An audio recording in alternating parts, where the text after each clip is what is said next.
คณะโมทนาบุญน้ำจักน้อยเฮาก็ช่วงบ่าย3หมดแล้วกันมันไปบ้าน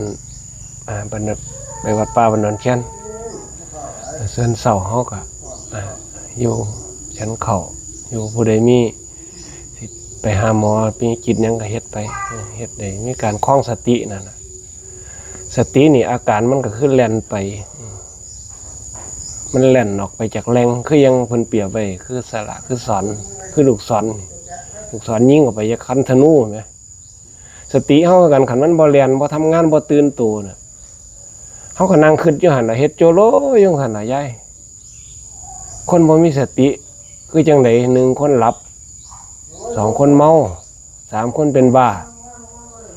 มันต้องฝึกให้เจ้าของตื่นตัวดิตื่นตัวรู้ไอ้หลงๆลืมๆมันก็เป็นบ้างแต่ว่าเฮาต้องฝึ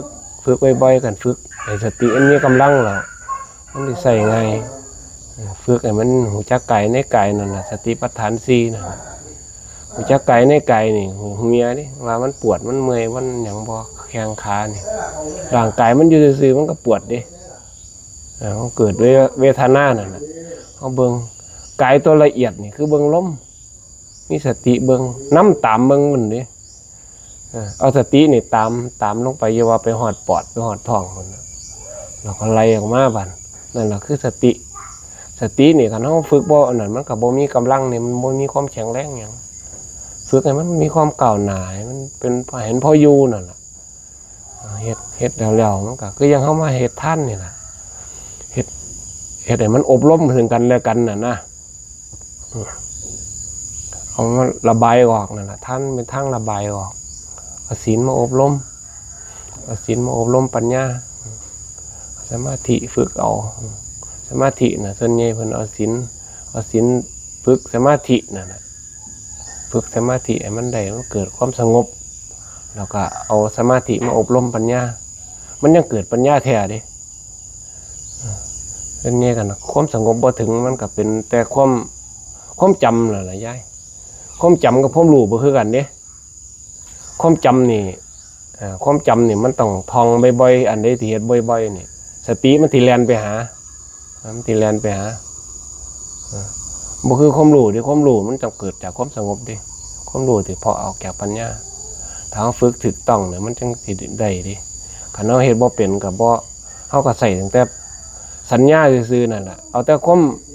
จังได๋ล่ะบางคนบ่ได้ใส่ความจำนี่ยายใส่ประสบการณ์จริงเอาความรู้นั่นน่ะเอาความรู้ประสบการณ์จริงแต่ก็ดีอยู่เด้แต่ว่ามันบางครั้งมันก็ผิดถูกๆอยู่เด้เฮ็ดสืบกันตามมาเฮ็ดตามกันมาเฮ็ดเราตามกันมามื้อนี้ยังผิดอยู่เด้มันมีอยู่10อย่างที่เพิ่นเว้าในกาลมาสูตรเขาก็ว่าฝึกเอาเฮ็ดไปเฮ็ดมามันก็เดี๋ยวมันก็มือคิดออกดอกยายแต่ว่าสตินี่เฮ็ดให้มันแล่นอยู่บ่เซาแล่นหอนยามมันขึ้นมาต้องให้มันพักเด้งั้นบ่มันไปคุ้มให้มันขึ้นอยู่มันนอนบ่หลับมันบ่มีหยังดอกคันปล่อยมันแล่นหลายสติต้องฝึกให้มันเป็นนี่ต้องรู้จักหยุดรู้จักไปรู้จักถอยที่ถอยอาศัยรู้จักผ่อนสั้นผ่อนยาวอนุโมทนาบุญมื้อละเล็กมื้อละน้อยอย่างน้อยๆก็ได้